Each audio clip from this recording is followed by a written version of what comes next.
Pirmahan mo na yan, Trina. Huwag ka nang magmalinis dahil alam ko kung saan ka nang galing tuwing gabi at hindi ko nahahayaang sirain ng isang patay gutom na babaeng katulad mo ang pangalan ng pamilya ko. Ang maliit na resibo mula sa sanglaan ay dumulas mula sa mga nanginginig na daliri ni Trina. Unti-unting nalamon ng basang sahig. Hindi niya maramdaman ang lamig ng ulan na patuloy na umaagos mula sa kanyang buhok pababa sa kanyang pira-pirasong damit dahil mas matindi ang panlalamig na gumagapang sa kanyang dibdib. Tila may isang makapal at nakakasakal na kamay na pumulupot sa kanyang lalamunan, pumipigil sa anumang hagulgol na nais kumawala. Ang tinig na iyon ay pag-aari ng lalaking pinang-akuan niya ng walang hanggang pag-ibig sa harap ng altar 5 taon na ang nakalilipas. Ang lalaking dahilan kung bakit niya isinangla ang huling alaala ng kanyang yumaong ina, ang isang pares ng gintong hikaw, upang bayaran ang lihim nitong utang sa sugal. Bakit? Saan ako nagkulang? Ganito na lang ba ang halaga ng lahat ng sakripisyo ko? Isang malupit na hangin ang pumasok sa nakabukas na pintuan ng mansyon, nagpalipad sa puting papel na inihagis ni Alfonso sa kanyang muka. Dumapo ito sa kanyang paanan. Papeles ng paghihiwalay. Bago pa man makabuo ng salita ang mga namumutlang labi ni Trina, isang pamilyar na bulto ang lumabas mula sa mismong pintuan ng kanilang silid-dulugan. Si Esmeralda. Nakasuot ito ng manipis na bata de banyo na paboritong gamitin ni Trina. Ang buhok ay magulo at ang labi ay may bahid ng pulang lipstick. Dahan-dahang hinaplos ng babae ang kanyang umbok na tiyan habang naglalakad palapit kay Alfonso. Ang mga mata ay nanliliit sa isang mapangutyang ngiti. Tama na ang drama, babe. Baka makasama pa sa baby natin ang stress na dala ng babaeng yan. Malambing na wika ni Esmeralda. Ipinulupot ang braso sa leeg ni Alfonso bago bumaling ng tingin sa nakatayong asawa. Let's be honest, Trina. 5 years kang nakisiksik sa bahay na ito, pero kahit isang anak, wala kang naibigay. Ano pang silbi mo rito? Mabuti pa ngang humanap ka na ng ibang asong susundan mo sa kalye. Tila tinusok ng libu-libong karayom ang puso ni Trina. Ang silid-tulugan na pinagsikapan niyang panatilihing mainit at maayos araw-araw ay naging pugad pala ng pagtataksil. At ang kanyang pagkabaog na madalas niyang iyakan sa gabi habang yakap siya ni Alfonso ay naging sandata upang durugin ang kanyang pagkatao. Alfonso, ginawa ko ang lahat para sa'yo. Ang ulat na yan, galing ako sa... Hindi na natapos ni Trina ang kanyang pangangatwiran dahil sa isang malamig at makapangyarihang tinig na umalingaw-ngaw mula sa itaas ng hagdanan. Huwag mong dungisan ang pamamahay ko ng mga kasinungalingan mo, Trinidad. Si Doña Purificación de la Cruz, ang ina ni Alfonso, ay mahalikang bumaba ng hagdan habang mahigpit na hawak ang isang mamahaling rosaryo. Ang kanyang muka ay matigas, walang bakas ng awa, kundi purong pandidiri. Tumigil siya sa harap ni Trina. Ang mga mata ay tila humuhusga sa isang makasala ng nilalang. Ang kapal na mukha mong umuwi ng 10 oras ng gabi habang ang anak ko ay naghihirap sa pagtatrabaho para sa pamilyang ito. Utang na loob mo sa amin ang buhay mo. Pinulot ka namin nung ulila ka na, tapos babayaran mo kami ng ganitong kahihiyan? Nilalandi mo ang kung kani-kaninong lalaki sa labas dahil hindi makabuo ang tiyan mo? Sigaw ng matanda, bawat salita ay idinidiin upang masugatan ang kaluluwa ng kanyang manugang. Mama, hindi po totoo yan. Wala akong ibang lalaki. Si Alfonso ang may utang. Bago pa man niya maituro ang resibo sa sahig, mabilis na inagaw ni Doña Purificación ang lumang bag ni Trina. Ibinuhos ng matanda ang laman nito, hinahayaan ng ilang barya, lumang panyo, at isang larawan ng ina ni Trina na magkalat sa paanan ni Esmeralda. Wala siyang nakitang pera, kundi mga patunay ng kahirapan ng babaeng matagal na niyang nais palayasin. Huwag mo akong tawaging mama. Lumuhod ka at humingi ng tawad sa Diyos para sa kalaswaan mo. Nagkatinginan si Alfonso at Esmeralda. Walang ginawa ang lalaki upang ipagtanggol ang asawang nagbayad ng kanyang buhay. Nakatayo lamang siya roon. Itinatago ang sariling kahinaan sa likod ng palda ng kanyang ina at sa huwad na pagbubuntis ng kanyang kabit. Dalhin ang babaeng ito sa bodega ng mga ninuno. Ikulong ninyo siya roon hanggang sa matutunan niyang tanggapin ang kanyang mga kasalanan at pumirma sa papeles. Walang magbibigay ng pagkain o tubig. Hayaan siyang magdusa sa dilim. Utos ni Doña Purificación sa 2 kasambahay na nakayuko sa gilid. Mahigpit na hinawakan ng mga kasambahay ang magkabilang braso ni Trina. Wala siyang lakas upang manlaban. Ang kanyang mga sapatos ay kinaladkad sa makintab na sahig ng mansyon, nag-iiwan ng mahabang bakas ng tubig mula sa ulan. Habang hinihila siya papalayo, nakita niya ang huling sulyap ni Alfonso, isang tingin ng isang duwag na mabilis na umiwas, bago tuluyang tumalikod upang yakapin si Esmeralda. Itinulak nila si Trina sa loob ng lumang bodega sa likod ng bahay. Ang amoy ng alikabok, nabubulok na kahoy, at lumang pintura ay mabilis na pumasok sa kanyang ilong. Sumara ang mabigat na pintuang kahoy. Ang tunog ng pag-ikot ng malaking kandado mula sa labas ay tila tuldok na nagwakas sa kanyang 5 taong pagkaalipin. Naiwan si Trina sa isang ganap at nakakabinging katahimikan. Wala siyang makita kundi ang anino ng mga lumang muebles at mga kwadro ng mga ninuno ng pamilya de la Cruz na tila nakamasid sa kanyang pagbagsak. Dahan-dahan siyang napakapit sa kanyang walang lamang tainga. Wala na ang hikaw ng kanyang ina. Wala na ang kanyang asawa. Wala na ang kanyang dignidad. Napasubsob siya sa malamig na sahig. Hinahayaan ang mga luha na tahimik na pumatak, nakikipaghalubilo sa natuyong ulan sa kanyang pisingi. Narito siya ngayon, itinapon na parang basahan matapos gamitin upang punasan ang mga dumi ng pamilyang ito. Ngunit habang lumilipas ang mga minuto sa loob ng nakakasakal na dilim, unti-unting nagbago ang daloy ng kanyang hininga. Ang panginginig ng kanyang mga balikat ay dahan-dahang tumigil. Iminulat niya ang kanyang mga mata. Hinahayaan itong masanay sa kawalan ng liwanag. Pinunasan niya ang huling bakas ng luha gamit ang likod ng kanyang nanginginig na kamay. Sa gitna ng kadiliman at amoy ng inabandunang nakaraan, isang malamig at mapanganib na kaisipan ang tahimik na umusbong sa kanyang isipan. Ang malamig na hangin ng madaling araw ay pumasok sa maliliit na siwang ng lumang bodega, nagdadala ng halimuyak ng basang lupa at nabubulok na kahoy. Nakaupo si Trina sa isang sulok, nakayakap sa sariling mga tuhod habang hinihintay ang pagdating ng liwanag. Hindi siya nakatulog. Bawat pagpikit ng kanyang mga mata ay nagbabalik sa mapanuyang ngiti ni Esmeralda at sa malamig na titik ng mga papeles ng paghihiwalay. Subalit, matapos maubos ang kanyang mga luha, isang kakaibang pakiramdam ang pumalit sa kanyang dibdib. Isang matinding pamamanhid na nagbabadya ng isang tahimik na pagising. Sa kanyang pagpapakapa sa dilim, upang humanap ng posisyong hindi sasakit ang kanyang likod, dumampi ang kanyang nanginginig na mga daliri sa isang malamig na bakal. Pamilyar ang hugis nito sa kanyang mga palad, mga bilog na pihitan, mga nakahilerang pindutan na natatakpan ng makapal na alikabok. Ito ang mga lumang kagamitan sa radyo at pagsasaayos ng tunog na pagmamay-ari ng yumaong Don Federico, ang ama ni Alfonso. Dito itinambak ang lahat ng mamatayang matanda dahil walang sinuman sa pamilya de la Cruz ang nagpahalaga sa musika at sining ng pakikinig. Tila may isang mahinang kuryente na dumaloy sa mga ugat ni Trina. Ang kanyang propesyon bilang isang tagasuri at tagapang-alaga ng mga lumang tunog ay tila ginising ng pagkakataon. Bago pa man siya tuluyang makapag-isip ng susunod na hakbang, isang manipis na sinag ng araw ang tumagos mula sa siwang ng pinto. Kasabay nito ay ang pagdating ng mga maiingay na boses mula sa labas. Hindi kalayuan sa bodega ay ang kusina kung saan nagtitipon ang mga kasambahay, kasama ang ilang kapitbahay na ginawang libangan ang buhay ng iba.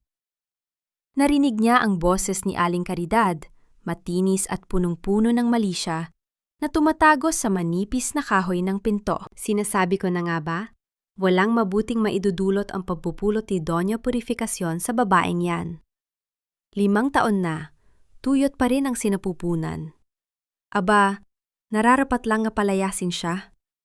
Biruin mo, si Senyor Alfonso pa ang pinapalabas na masama, habang siya pala itong nakikipag-apoy sa kung kani-kanino sa labas. Sinundan ito ng mapangutyang tawanan ng mga kasambahay. Bawat salitang binibitawan nila ay parang punyal na humihiwa sa natitirang danggal ni Trina. Sila ang mga taong pinaglulutuan niya ng mainit na kape tuwing umaga. Mga taong inabutan niya ng tulong noong nagigipit, ngunit ngayon ay silang nangungguna sa paglapastangan sa kanyang pangalan. Nakuyom ni Trina ang kanyang mga kamao. Gusto niyang sumigaw. Gusto niyang kalampagin ang pinto upang ipagtanggol ang kanyang sarili, ngunit alam niyang walang makikinig sa isang babaeng inalisa ng boses. Huminga siya ng malalim at ibinaling ang atensyon sa mga kagamitan sa kanyang harapan. Sa tulong ng manipis na liwanag, nakita niya ang isang sirang mikropono na nakasiksik sa ilalim ng isang kahon. Ginamit niya ang hairpin mula sa kanyang buhok upang maingat na baklasin ang takip nito. Binalatan niya ang maliliit na kable gamit ang kanyang mga kuko at matyagang pinag-ugnay ang mga naputol na linya. Pamilyar siya sa bawat daloy ng kuryente at alon ng tunog. Ito ang mundong kayang-kaya niyang kontrolin. Ang mundong hindi siya kayang saktan. Nang matiyak niyang maayos na ang mga kable, pinunit niya ang laylayan ng kanyang sariling palda. Ginamit niya ang malambot na tela upang maingat na punasan ang alikabok sa mikroponyo. Binalot niya ito ng buong pag-iingat at niyakap sa kanyang dibdib. Sa pagkakataong yon, wala siyang anak na maaaring alagaan, kaya't ang maliit na kagamitang ito ang naging simbolo ng kanyang pag-asa. Isang sandata na ipapanganak mula sa kanyang sariling mga kamay. Isang malakas na kalansing ng mga susi ang bumasag sa katahimikan. Mabilis na itinago ni Trina ang mikropono sa likod ng mga lumang kahon. Bumukas ang pinto at bumungad ang matikas na figura ni Doña Purificación. Bahagyang tinakpan ng matanda ang kanyang ilong gamit ang isang panyong may burda, wari na susuka sa amoy ng lugar at sa presensya ng kanyang manugang. Iniabot niya ang isang folder na naglalaman ng mga papeles ng pag-atras sa lahat ng karapatan sa ari-arian. Pirmahan mo yan. Ibinibigay ko sa iyo ang natitirang awa ko. Kapag nilagdaan mo yan, bibigyan kita ng 3 araw para manatili sa pamamahay na ito at mag-impake ng mga basahan mo. Pagkatapos niyan, lalabas ka ng pinto nang walang anumang hinihingi. Magpasalamat ka at hindi na kita ipakukulong sa pangangalunya mo. Malamig na wika ng matanda, nakataas ang kilay habang pinapanood ang kalagayan ni Trina. Yumuko si Trina. Itinatago ang nag-aalab na pot sa kanyang mga mata. Nangiinig ang kanyang mga balikat, nagpapanggap na ganap na nadurog ang kanyang espiritu. Kinuha niya ang pluma. Hinayaan niyang manginig ang kanyang kamay habang idinidiin ang tinta sa papel. Bumubuo ng isang pirma na siyang magiging patunay ng kanyang pagkatalo sa paningin ng kanyang kalaban. Hinablot ni Doña Purificación ang papel nang may kasamang ngiting tagumpay. Simula ngayon, babalik ka sa pagiging tagalinis hanggang sa araw ng pag-alis mo. Huwag kang magpapakita sa mga bisita ni Esmeralda. Muling sumara ang pinto, pinihit ang kandado mula sa labas. Sa pag-alis ng matanda, nag-angat ng tingin si Trina. Ang anyo ng pagiging kaawa-awa ay mabilis na naglaho mula sa kanyang mukha, pinalitan ng isang blanko at kalkuladong ekspresyon. Maingat niyang inilabas ang inayos na mikropono at itinulak ito ng marahan sa pinakailalim ng siwang ng pinto. Sapat lamang upang hindi makita mula sa labas. Ngunit sakop ang daanan patungo sa pangunahing bulwagan. Ikinonekta niya ang linya sa isang maliit na recording device na gumagamit pa ng lumang baterya. Umaasang may natitira pa itong lakas. Sinuot niya ang sirang headphone. Sa una, purong serye ng magagaspang na alon ng hangin lamang ang kanyang naririnig.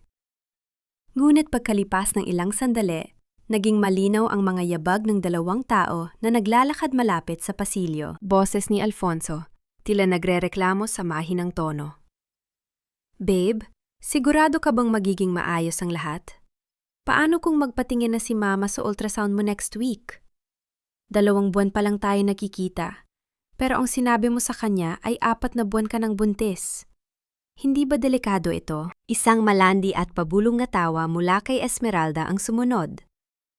Huwag kang duwag, Alfonso. Ako na ang bahala sa doktor.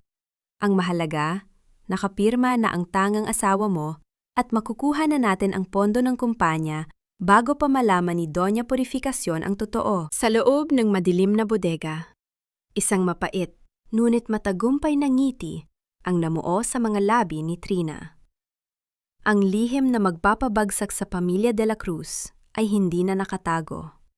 Ito ay unti-unti nang dumadaloy sa mga kawad na hawak ng kanyang mga kamay.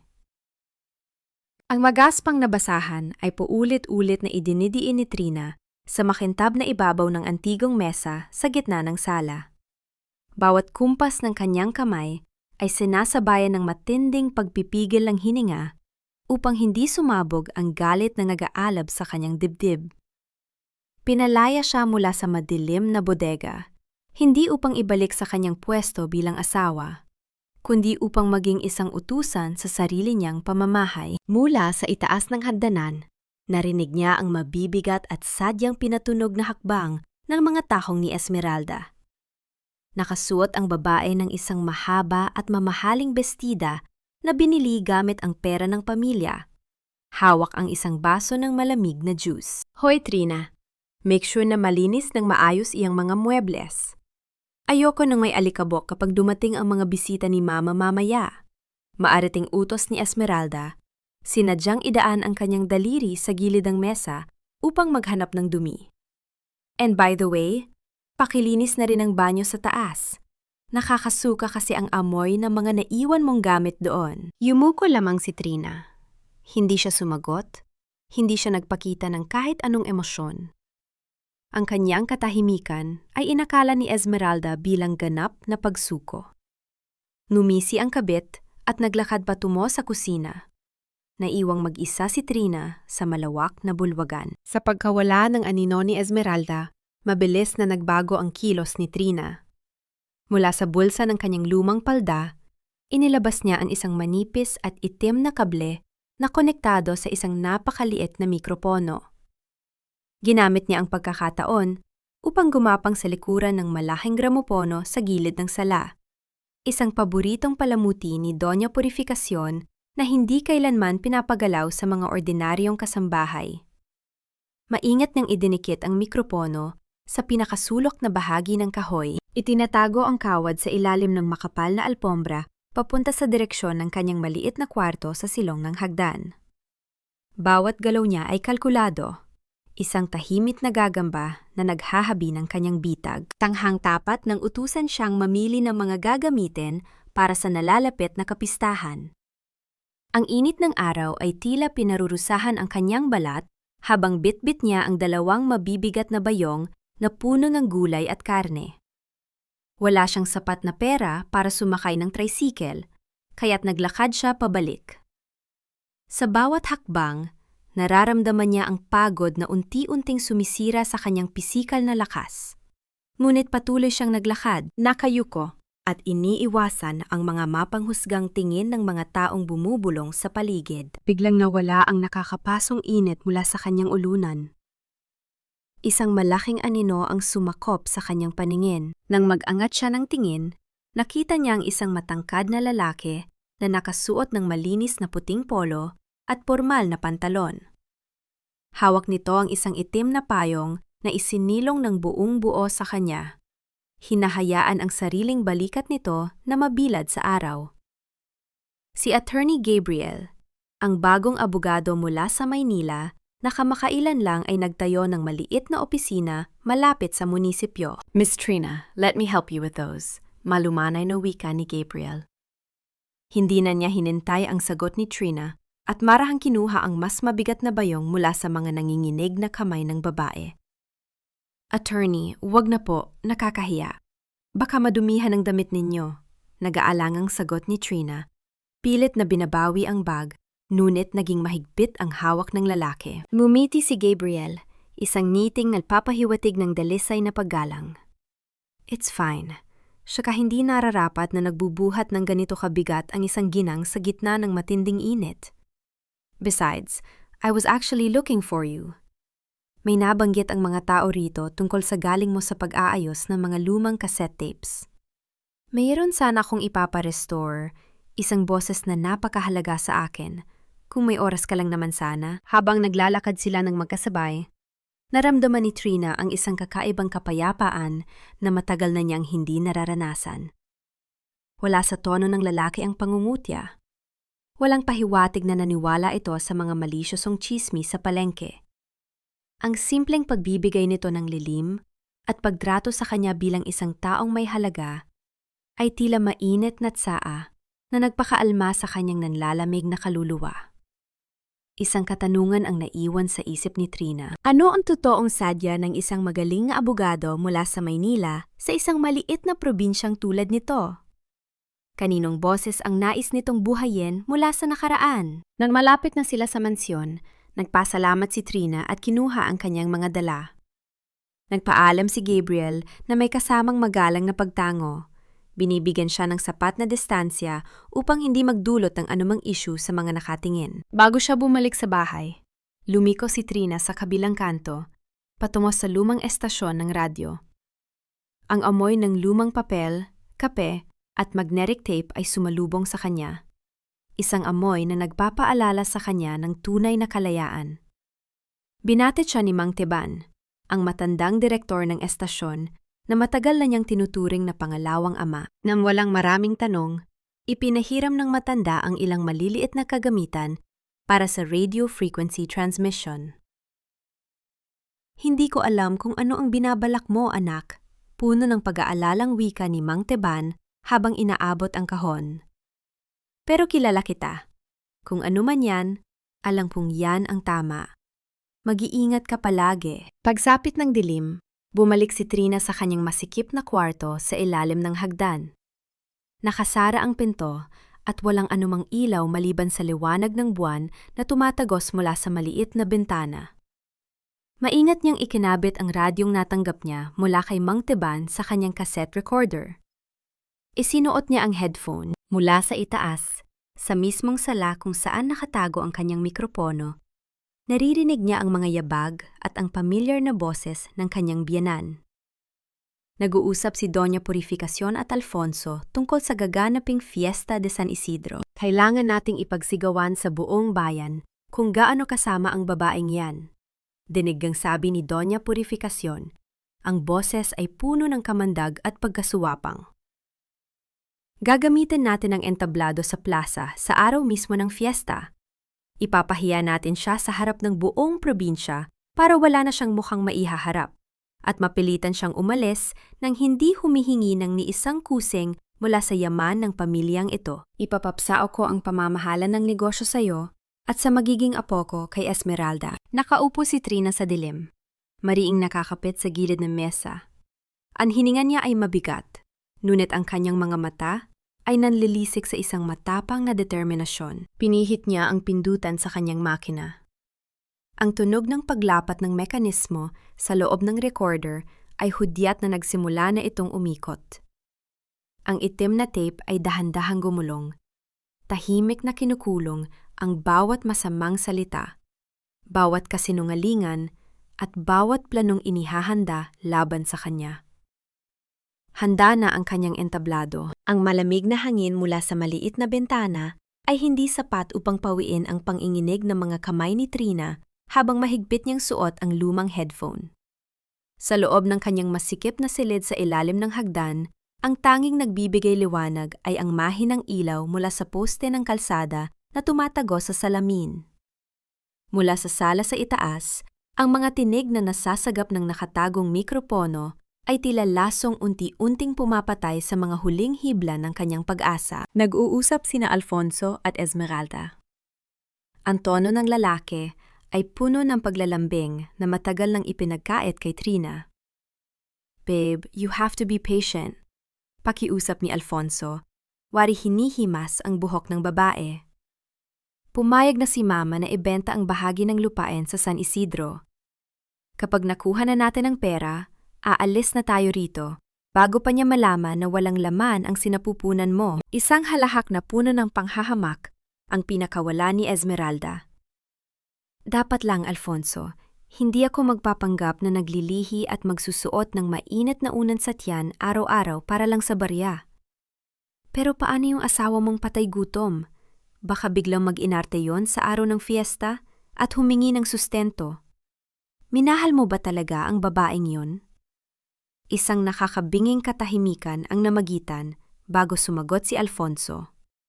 Bawat salitang lumabas sa bibig ng lalaki ay kasing talim ng asero. Minahal? Huwag ka nang magpatawa, Esmeralda. Wala akong naramdaman para sa kanya. Pinakasalan ko lang yan dahil kailangan ni Mama ng utusan na hindi nagrereklamo at walang binabayarang sweldo. She was just a convenient maid. Isang basahang madaling itapon kapag marumi na. Sa loob ng madilim na kwarto, tuluyang tumigil ang pag-ikot ng mundo ni Trina. Ang mga luhang matagal na niyang pinipigilan ay hindi pumatak. Sa halip, isang matinding panlalamig ang gumapang mula sa kanyang mga paa patungo sa kanyang dibdib. Ang pusong 5 taon niyang iniyalay, ang mga gabing ipinagdasal niya ang kaligtasan ng kanyang asawa, ang lahat ng pagtitiis, lahat ng iyon ay isang malaking kasinungalingan.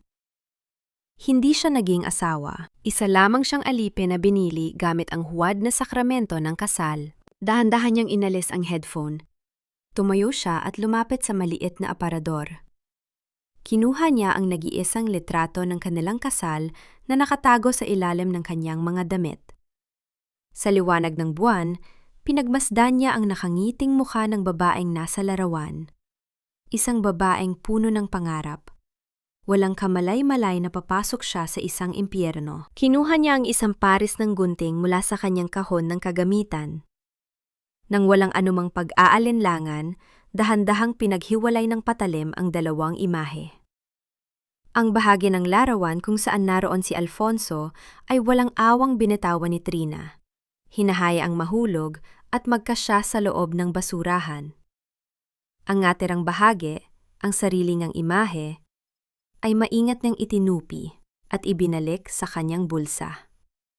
Sa pagkapanalo ng galit laban sa pighati, ganap na namatay ang pag-ibig at isinilang ang isang babaeng handang maningil. Sinimulan niyang buklatin ang kagamitang ipinahiram ni Mang Teban. Kailangan niyang ikonekta ang transmitter sa itaas ng bubong upang makasagap ng sapat na signal papunta sa estasyon ng radyo. Gumamit siya ng manipis na alambre, maingat na inakyat ang maliit na upuan at isiningit ang kawad sa siwang ng kisame na direktang nakatutok sa lagusan ng hangin. Bawat galaw ng kanyang mga daliri ay mabilis at kalkulado. Ngunit habang abala siya sa pag-aayos ng mga kable, hindi niya napansin ang pagbigat ng mga hakbang sa pasilyo sa labas ng kanyang kwarto. Si Esmeralda, na hindi makatulog at naghahanap ng maiinom, ay napadaan sa tapat ng silid ni Trina. Kumunot ang noo ng kabit nang mapansin ang pagiging tahimik ng lugar. Hindi siya sanay na hindi nakikita ang manugang na nagkukumbahog sa paglilinis o paglalaba sa ganitong oras. Ang hindi pagpapakita ni Trina ay isang uri ng pagsuway para sa mapang-aping mata ni Esmeralda. Akmang bubuksan ni Esmeralda ang pinto nang biglang dumating si Rosario, ang matandang kasambahay na may bitbit na palanggana ng mga nakatuping tuwalya. Dahil sa pagkabigla, nabitawan ni Rosario ang isang tuwalya at mabilis na yumuko upang pulutin ito.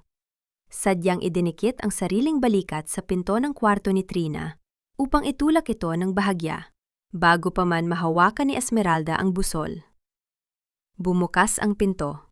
Nagpapasok ng isang makitid na sinag ng liwanag sa madilim na kwarto. Napahinto si Trina. Nasa itaas ang kanyang mga kamay. Hawak ang mga nakalantad na kable at ang maliit na makinang nag-uugnay sa radyo. Lumingon siya ng dahan-dahan. Nanlaki ang mga mata ni Rosario nang makita ang mga kagamitan. Bilang isang taong matagal nang naglilingkod sa mansyon, alam ng matanda na ang anumang gamit na hindi pag-aari ng pamilya ay itinuturing na pagnanakaw, lalo na ang mga kakaibang kable na hawak ng itinakwil na manugang. Nagkatinginan silang dalawa. Mababasa sa mga mata ni Trina ang isang tahimik na pakiusap. Ang buhay at kalayaan niya ay nakasalalay sa kung ano ang sasabihin ng matandang kasambahay. Bago pa man makapag-isip ng palusot si Rosario, isang matinis at naiinip na boses ang pumasok mula sa labas ng makitid na pasilyo, pumunit sa katahimikan ng gabi. Rosario, anong ginagawa mo riyan? Nakabukas ba yung kwarto ng patay gutom na yan? Unti-unting lumalapit ang boses ni Esmeralda. Ang kanyang anino ay nag-umpisang gumapang sa sahig patungo sa kinaroroonan nila. Isang butil ng malamig na pawis ang dahan-dahang tumulo mula sa noo ni Trina. Bumabagtas pababa sa kanyang pisngi. Tuluyang nilamon ng kaba ang dibdib ni Trina habang nakatitig kay Rosario.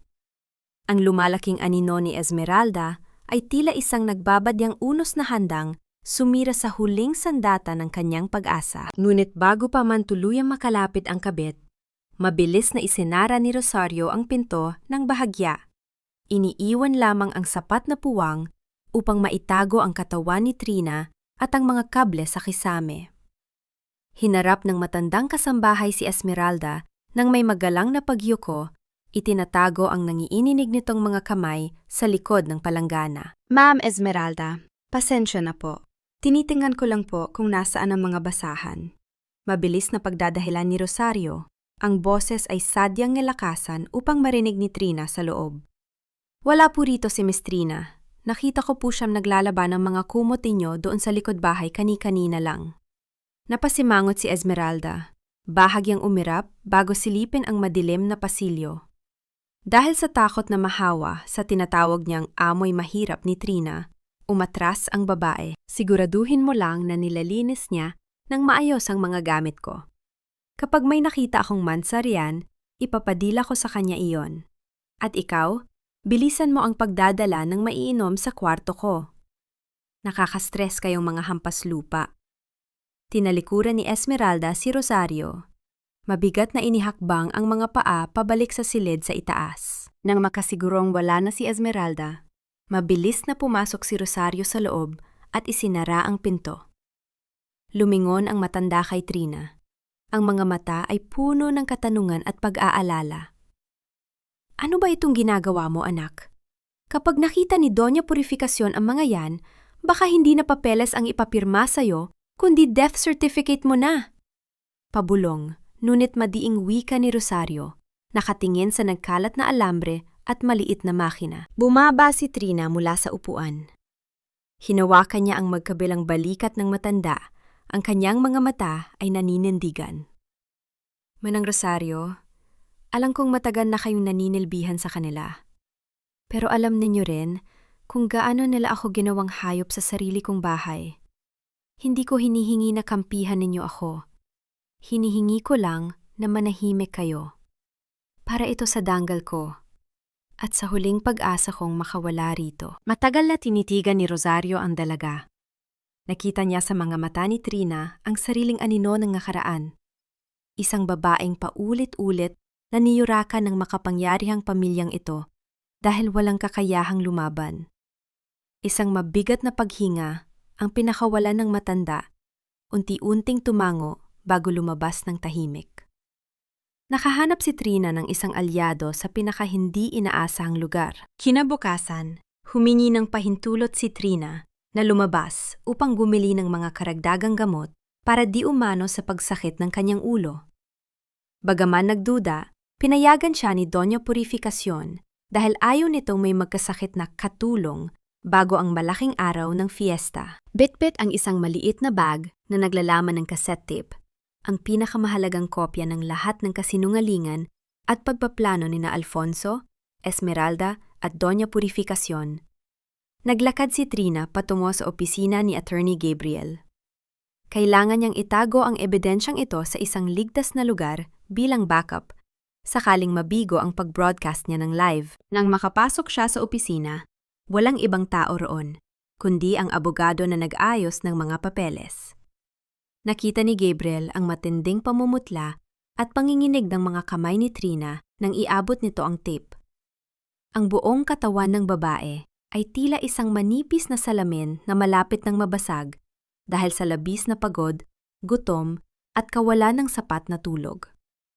Bago pa man makapagsalita si Trina upang magpaliwanag, biglang nanglabo ang kanyang paningin. Ang sahig ay tila umikot at nawalan siya ng balanse. Hindi hinayaan ni Gabriel na bumagsak ang babae sa matigas na semento. Mabilis na umikot ang abogado sa kanyang mesa at sinalo si Trina. Ang matipuno at mainit na mga bisig nito ay mahigpit na pumulupot sa balikat ni Trina. Isang pagyakap na nagbibigay ng matinding seguridad at proteksyon. Dinala niya si Trina sa malambot na sofa. Wala siyang itinanong. Wala siyang inusisa tungkol sa tape. Kumuha siya ng isang malinis na kumot mula sa kanyang kabinet at maingat itong idinantay sa nanginginig na katawan ni Trina. Nagtimpla siya ng mainit na chamomile tea at tahimik itong ipinatong sa maliit na mesa sa tabi ng babae. Nang magkamalay si Trina, nakita niya si Gabriel na nakaupo sa tapat niya. Abala sa pagbabasa ng isang libro, sadyang hindi tumitingin upang hindi siya makaramdam ng hiya. Ang paggalang na iyon ay tila isang malambot na unan sa kanyang sugatang puso. Sa unang pagkakataon, matapos ang mahabang panahon, naramdaman niyang ligtas siya. Sa kabilang banda, sa loob ng Mansión de la Cruz, abala ang lahat para sa nalalapit na kapistahan. Habang kumakain ng hapunan, buong pagmamalaking inanunsyo ni Doña Purificación ang kanyang plano sa harap ng kanyang mga sipsip na kaibigan. Sa mismong araw ng Fiesta de San Isidro, kapag nasa harap na tayo ng buong bayan, ipapahayag ko ang pagpapamana ng kumpanya kay Alfonso at sa apo ko kay Esmeralda. At higit sa lahat, numiti ang matanda ng may halong puot, tatapusin ko ng tuluyan ang pangalan ng babaeng walang silbi na yon. Sa kanyang pag-uwi kinagabihan, nalaman ni Trina na ang mismong entablado ng fiesta ay konektado sa estasyon ng radyo ni Mang Teban para sa live coverage. Iyon ang perpektong sandali. Nagkulong si Trina sa kanyang kwarto upang gawin ang huling paglilipat ng mga na-record na audio papunta sa isang maliit na pulang USB. Ang magsisilbing mitya ng pagsabog na wawasak sa pamilyang De La Cruz. Habang pinapanood niya ang bar ng pag-usad ng data sa screen ng kanyang lumang laptop, hindi niya napansin ang tahimik na pag-ikot ng hawakan ng pinto mula sa labas. Biglang bumukas ang pintuan ng malakas. Ang liwanag mula sa pasilyo ay marahas na humiwa sa kadiliman ng maliit na kwarto ni Trina. Kasabay ng pagbukas ng pinto, ay ang pagpasok ng isang malamig na presensya na nagpatigil sa pagtibok ng kanyang puso. Mabilis na ibinagsak ni Trina ang takip ng kanyang lumang laptop. Itinatago ang kumikinang na pulang USB sa ilalim ng kanyang mga kamay bago siya lumingon. Si Alfonso ang nakatayo sa may pintuan. Ang mukha nito ay namumula, marahil dahil sa alak, at ang mga mata nito ay nanlilisik habang pinagmamasdan ang nagkalat na mga nakatuping damit sa ibabaw ng kama ni Trina. Ano't nakukulong ka na naman dito, ha? Wala ka na bang ibang alam gawin kundi ang magtago habang si Esmeralda ay nahihirap ang mag-ayos ng mga gamit niya? Bulyaw ni Alfonso, unti-unting lumalapit. Pinilit ni Trina na panatilihing kalmado ang kanyang boses. Ibinaba niya ang kanyang tingin, itinatago ang anumang bakas ng pagtutol. Nagliligpit lang po ako ng mga damit na dadalhin ko sa pag-alis ko, gaya ng napagkasunduan natin. Tinitigan siya ni Alfonso nang may halong pag-aalinlangan bago ngumisi. Dapat lang, sisiguraduhin kong wala kang dadalhin na kahit anong pag-aari ng pamilyang ito. Pati ang mga damit na binili ng pera ko, iiwan mo. Matapos ibagsak ang huling utos na yon, tinalikuran na niya ang asawa at tuluyang umalis. Nang mawala ang anino ni Alfonso, muling nakahinga nang maluwag si Trina. Ang pangyayaring iyon ay nagpaalala sa kanya na wala na siyang oras na dapat sayangin. Mabilis niyang tinapos ang paglilipat ng mga audio file sa pulang USB at itinago ito sa isang lihim na bulsa sa loob ng kanyang pinakalumang bag. Subalit, mayroon pa siyang ibang plano. Isang mas matibay at mas matalinong plano. Bumalik siya sa likod ng lumang kabinet. Kinuha ang transmitter na galing kay Mang Teban. Ikinonekta niya ito ng direkta sa output ng kanyang tape recorder. Hindi na kailangang dumaan sa pamamagitan ng USB sa mismong araw ng fiesta. Ang USB ay magsisilbi lamang bilang pane, isang nakakalitong bitag upang makuha ang buong atensyon ng pamilya de la Cruz, habang ang tunay na patunay ay ipapadala ng direkta sa pamamagitan ng radio waves patungo sa estasyon ni Mang Teban. Nakahanda na ang kanyang mga pyesa sa laro ng pagpapanggap. Kinabukasan, naging abala ang buong bayan para sa bisperas ng Fiesta de San Isidro. Makukulay na banderitas ang nakasabit sa bawat kanto, at ang amoy ng litson at matatamis na kakanin ay pumuno sa hangin. Ngunit sa likod ng masayang pagdiriwang na ito ay ang patuloy na pagkalat ng lason mula sa bibig ni Aling Caridad at ng kanyang mga kasamahan. Bawat tindahan na daanan ni Trina ay tila nagiging entablado ng mga pag-uusap na sinadyang iparinig sa kanya. Naku, mabuti naman at naisipan ni Doña Purificación na palayasin ang ahas na yan bago pa mangyari ang kasayahan. Nakakahiya na umakyat ang manugang na yan sa entablado habang nadadalang tao na ang bagong asawa ni Senyor Alfonso, wika ni Aling Caridad, kasabay ng isang matunog na halakhak habang nagpupunas ng kanyang mesa sa palengke. Hinawakan ng mahigpit ni Trina ang hawakan ng kanyang bayong. Hinayaan niya silang mag-usap. Alam niya na ang mga taong pinakamaingay sa panlalait ay sila ring pinakabulag sa katotohanan. Nang bumalik siya sa mansyon, tinawag siya ni Doña Purificación sa sala. Nakaupo ang matanda sa kanyang paboritong silya, habang si Esmeralda ay nagpapasukat ng isang napakamahal at kumikinang na gown na gawa pa ng isang kilalang modista sa kabilang bayan. Bukas, bago ka tuluyang umalis sa poder ko, may gagawin ka pang huling tungkulin. Utos ni Doña Purificación, hindi man lang tumitingin kay Trina. Pupunta ka sa plaza. Isusuot mo yung lumang uniforme ng mga tagalinis at tatayo ka sa gilid ng entablado. Gusto kong makita ng buong bayan ang pagkakaiba ng isang tunay na ina na magbibigay ng tagapagmana sa pamilyang ito at ng isang walang silbing babaeng tulad mo. Ito ay isang lantad na pambabastos, isang huling pagpapakita ng kapangyarihan upang durugin ang dangal ni Trina. Ngunit sa halip na umiyak o magalit, isang malamig at magalang na pagtango lamang ang ibinigay ng dalaga. Opo, Doña Purificación, pupunta ako. Ngumisi si Esmeralda sa tuwa. Inakala nilang ganap na nilang napaluhod ang babae.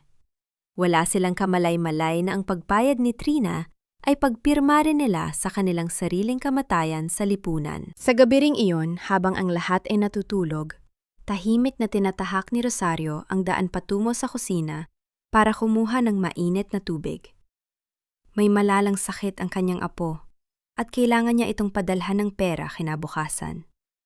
Habang naglalakad, hindi niya napansin na nakabukas ng bahagya ang pinto ng opisina ni Alfonso. Narinig niya ang boses ng isang doktor sa telepono, ang doktor na binayaran ni Esmeralda para pekein ang mga medical records nito. Nalaman ni Rosario ang buong katotohanan tungkol sa peking pagbubuntis. Gulat at panggamba ang rumehistro sa mukha ng matanda. Akmang aatras sana siya nang makita niya si Esmeralda na nakatayo sa likuran niya. Madilim ang muka at may hawak na isang makapal na sobre. Narinig mo ba, Rosario? Pabulong na wika ni Esmeralda. Nabalitaan kong nasa ospital ang apo mo. Ang perang ito ay sapat na para sagipin ang buhay niya. Inilapit ni Esmeralda ang sobre sa muka ng matandang nanginginig sa takot. Bibigyan kita ng pera at poprotektahan ko ang trabaho mo, pagpapatuloy ni Esmeralda. Pero may kailangan kang gawin para sa akin. Hanapin mo kung anong itinatago ng babaeng iyon sa kwarto niya. Alam kong may plano siya. Nang makabalik si Rosario sa kanyang kwarto, hawak ang sobre, hindi niya napigilang umiyak. Kinabukasan, habang nag-aayos si Trina ng kanyang mga gamit, iniwan niya ang kanyang bag na nakabukas sa ibabaw ng kama. Ang pulang USB ay bahagyang nakalawit. Pumunta siya sa banyo upang maghilamos. Sa mga sandaling yon, dahan-dahang bumukas ang pinto ng kanyang kwarto. Pumasok si Rosario. Ang mga mata ng matanda ay nakatutok sa bag ni Trina at ang kanyang mga kamay ay nanginginig ng husto habang dahan-dahan itong lumalapit sa pulang USB. Model 11:06 at 6 na minuto ng umaga. Nanginginig ang mga daliri ni Rosario habang unti-unting lumalapit sa bag ni Trina. Ang bawat hakbang niya ay tila nakatapak sa manipis na yelo. Sa isang panig ay ang buhay ng kanyang may sakit na apo. At sa kabila naman ay ang konsensya sa babaeng itinuring na niyang parang sariling anak. Sa banyo, narinig ni Trina ang mahinang lagitok ng sahig. Alam niyang may pumasok. Alam niyang ito na ang sandali ng pagtataksil na kanina pa niya kinatatakutan. Ngunit hindi siya lumabas. Nanatili siyang nakapikit, dinadama ang bawat tunog sa labas, habang ang kanyang puso ay dumudugo dahil sa nalalapit na pagkawala ng tanging ebidensyang hawak niya. Patawarin mo ako, Trina, bulong ni Rosario. Narinig ni Trina ang pagkalampag ng zipper ng kanyang bag. Sandaling katahimikan na sinundan ng mabilis na paglakad papalabas ng pinto. Paglabas ni Trina mula sa banyo, wala na ang USB. Ang bag ay nakabukas at walang laman sa loob. Hindi siya sumigaw. Hindi siya nagreklamo. Sa halip, hinaplus niya ang kanyang dibdib at huminga ng malalim. Ang pagkawala ng USB ay bahagi rin ng kanyang plano. Isang pain na sadyang ibinigay para sa mga taong bulag sa kanilang sariling kasakiman. Ang araw ng Fiesta de San Isidro ay sumapit. Ang buong plaza ay nagmistulang isang dagat ng mga makukulay na banderitas at masayang musika. Ang amoy ng inihaw na baboy at matatamis na kakanin ay humahalo sa hanging dala ng kapistahan. Sa gitna ng lahat ng ito, nakatayo si Trina sa gilid ng entablado, suot ang kanyang pinakalumang damit, na sadyang pinagpunit-punit ng mga kasambahay. Mula sa malayo, nakita ni Trina sina Doña Purificación at Esmeralda na papasok sa entablado. Hawak ni Doña Purificación ang isang pulang USB, ang USB na nakuha ni Rosario. Ang matanda ay nakangiti ng may halong poot habang tinitingnan si Trina. "Tingnan mo, Alfonso!" Masayang bulong ni Doña Purificación habang paakit sila sa entablado. Hawak ko na ang kanyang katapusan. Sa loob ng USB na ito ay ang lahat ng ebidensyang kailangan natin upang ipakita sa buong bayan na siya ang nagplano ng lahat. Umakyat silang tatlo sa entablado. Si Aling Caridad at ang iba pang mga tsismosa sa bayan ay nagsimulang magbulungan. Nakaturo ang kanilang mga daliri kay Trina na nakatayo sa isang sulok, mukhang aba at walang laban. "Mga kababayan!" Sigaw ni Doña Purificación sa mikropono. Ang kanyang boses ay umaalingaw-ngaw sa buong plaza. Ngayong araw ng ating kapistahan, meron tayong malungkot na katotohanang dapat harapin. Ang babaeng ito, turo niya kay Trina, ay hindi lamang isang asawang hindi marunong sumunod, kundi isang traidor na nagtatangkang gumamit ng mga wad na ebidensya upang sirain ang dangal ng ating pamilya. Itinaas ng matanda ang pulang USB. "Nakuha namin ito sa kanyang gamit. Ito ang patunay ng kanyang mga kasinungalingan." Ang mga tao sa baba ay nagsimulang mag-ingay. May mga sumisigaw ng, "Palayasin ang traidor!" at "Ipakulong ang babaeng yan." Si Trina, sa gilid ng entablado, ay nanatiling nakatayo ng tuwid. Hindi siya yumuko. Hindi siya umiyak. Nakatingin siya ng direkta kay Doña Purificación na tila naghihintay ng tamang oras. Sa kabilang banda, si Rosario ay nasa likod ng entablado. Nakatago ang mukha at halatang hindi makatingin kay Trina dahil sa labis na pagkakasala. "Ipakita mong nilalaman yan!" Sigaw ng isa sa mga taong nasa plaza. Numiti ng matamis si Doña Purificación. "Ito ang inyong masasaksihan." Ipinasok ng matanda ang USB sa sound system ng entablado. Ang lahat ay natahimik, hinihintay ang paglalantad sa mga kasinungalingan ni Trina. Ngunit sa halip ng mga boses ni Trina o anumang ebidensya, ang tanging lumabas mula sa malalaking speaker ay isang mahinang ugong ng static. Sandaling katahimikan. Ano ito? Bulong ni Alfonso. I-check mo ang file. Utos ni Doña Purificación kay Alfonso. Binuksan ni Alfonso ang laptop na konektado sa system. Ang kanyang mga mata ay nanlaki. Ang USB ay walang laman. Hindi ito ang USB na may nilalaman. Ang USB na ibinigay ni Rosario ay ang USB na PAIN na sadyang nilagyan ni Trina ng mga files na walang saysay. Walang laman. Pabulong na wika ni Alfonso. Bakas ang matinding kaba sa kanyang muka. Anong ibig mong sabihin na walang laman? Bulyaw ni Doña Purificación. Ang kanyang muka ay namumula na sa galit. Sa gitna ng kaguluhan, si Trina ay dahan-dahang naglakad patungo sa gitna ng entablado.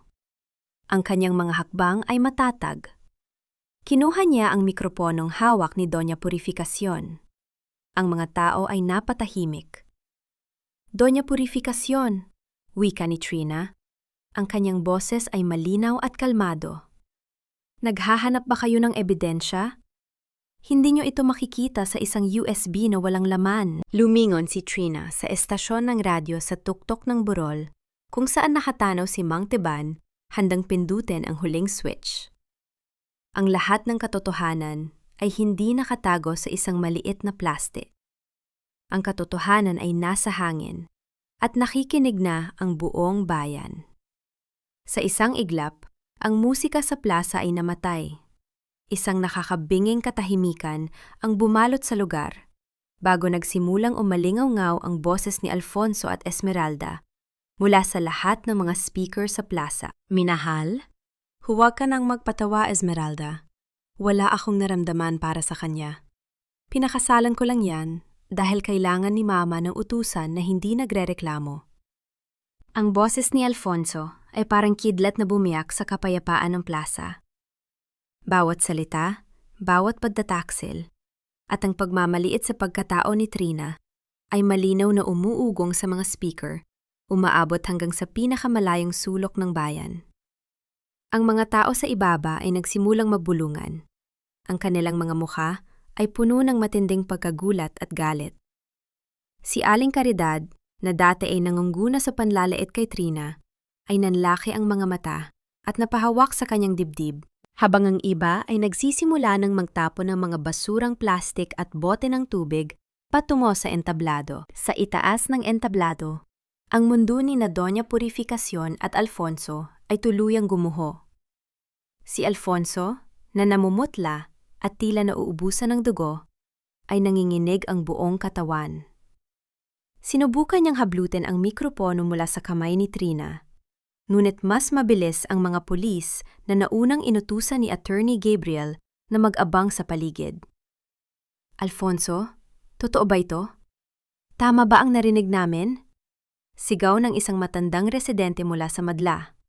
Ang kanyang boses ay punong-puno ng pagkadismaya. Si Doña Purificación, na dati ay nakatayo ng may karangyaan, ay unti-unting nakaramdam ng paghina ng kanyang mga tuhod.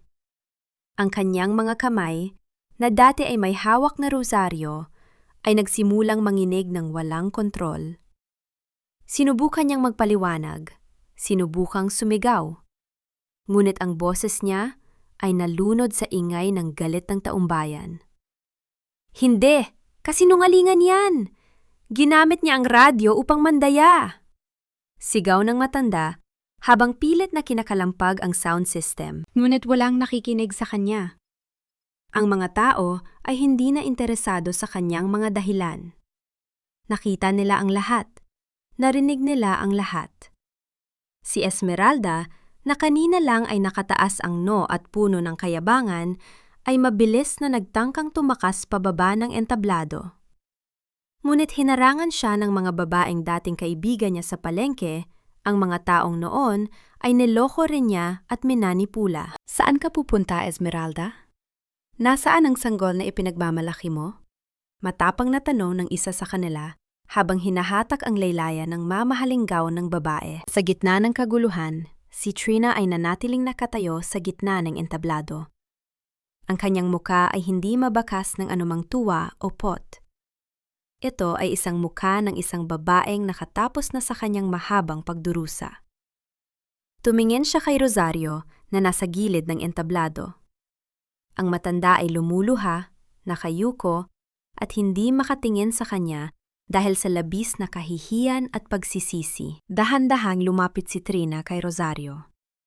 Sa kabila ng lahat ng nangyari, hindi hinayaan ni Trina na manalo ang galit.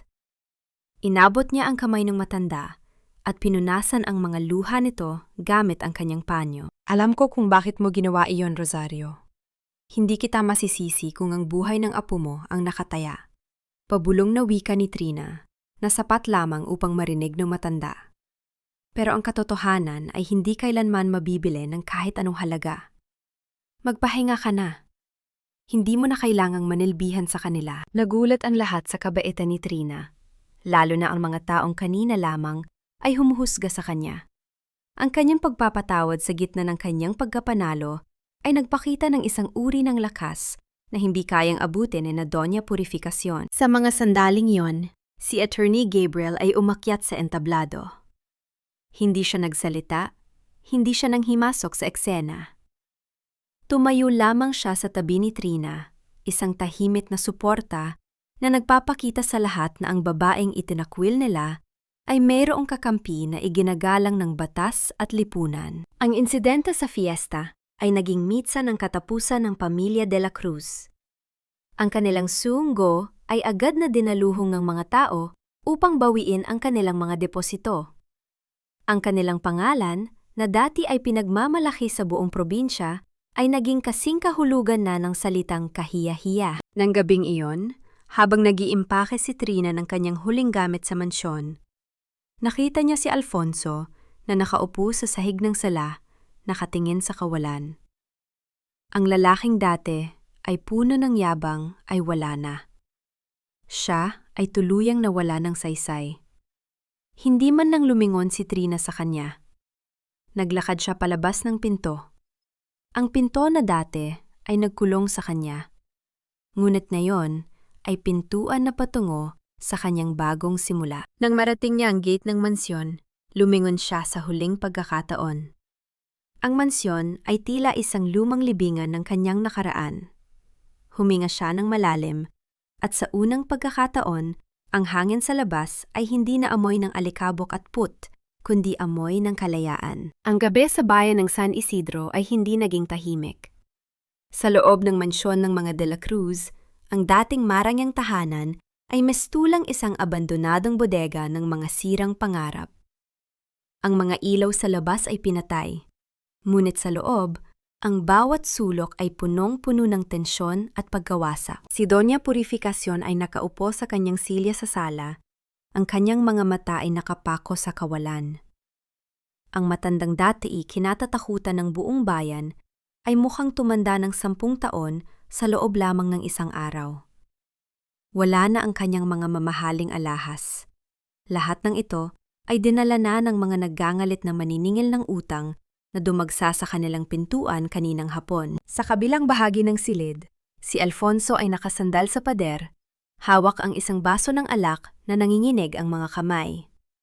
Ang bawat kalabog sa labas ng kanilang gate, ang mga sigaw ng mga kapitbahay at ang mga paninisi ng mga taong naloko nila ay tila martilyong tumutusok sa kanyang sikmura. Bakit mo hinayaan na mangyari ito, Mama? Bulyaw ni Alfonso. Ang boses ay paos dahil sa sigaw at pag-iyak. Kung hindi mo sana itinulak si Trina sa ganoong kalupit na paraan, hindi sana tayo aabot sa puntong ito. Dahan-dahang lumingon si Doña Purificación sa kanyang anak. Ang kanyang mga mata ay naglalabas ng apoy ng galit. Ako pa? Ako pa ang sinisisi mo? Ikaw ang lalaking naggala sa babaeng iyan sa bahay na ito? Ikaw ang nagtaksil! Ikaw ang naniwala sa mga pakana ni Esmeralda. Si Esmeralda! Sigaw ni Alfonso, sabay tapon ng kanyang baso sa sahig. Dahilan upang mabasag ito sa libu-libong piraso. Nasaan ang babaeng iyon? Nasaan ang sanggol na ipinangako niya? Walang sumagot. Ang silid ay binalot ng nakakabinging katahimikan. Si Esmeralda ay hindi na matatagpuan sa mansyon.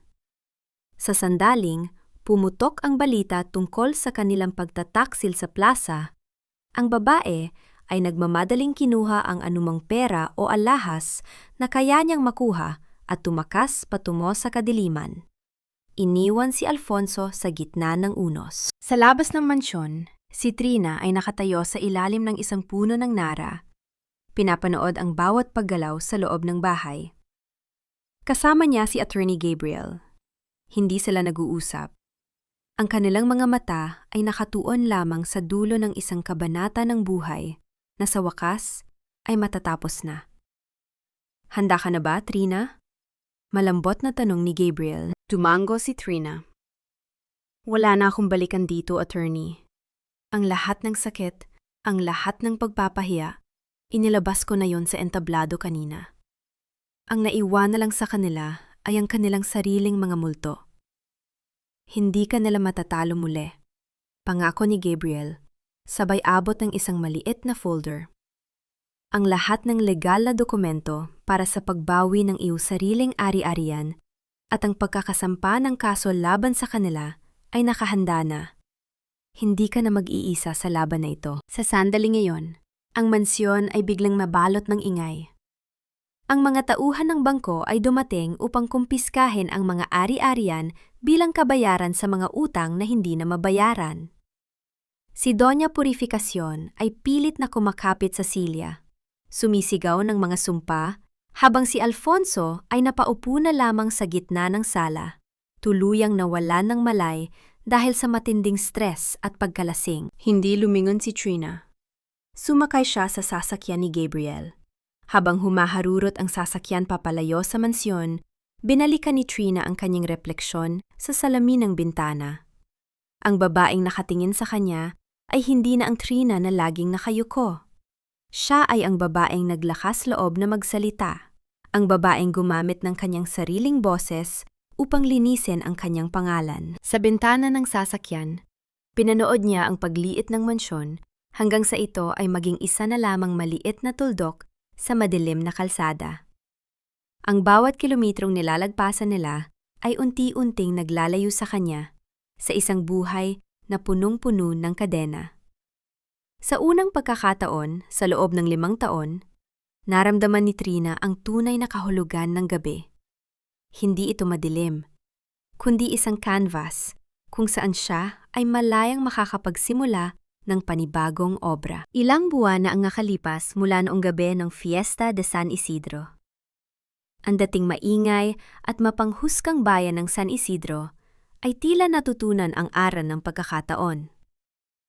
Ang pangalan ni Trina ay hindi na binabanggit sa mga tsismis sa palengke, kundi sa mga usap-usapang puno ng paghanga sa kanyang katatagan at husay. Sa labas ng sentro ng bayan, sa isang maliit, ngunit maaliwalas na gusali, nakatayo ang sentro ng tinig, isang pasilidad na binuo ni Trina para sa mga kababaihang dumaan sa bauhan at kawalang katarungan.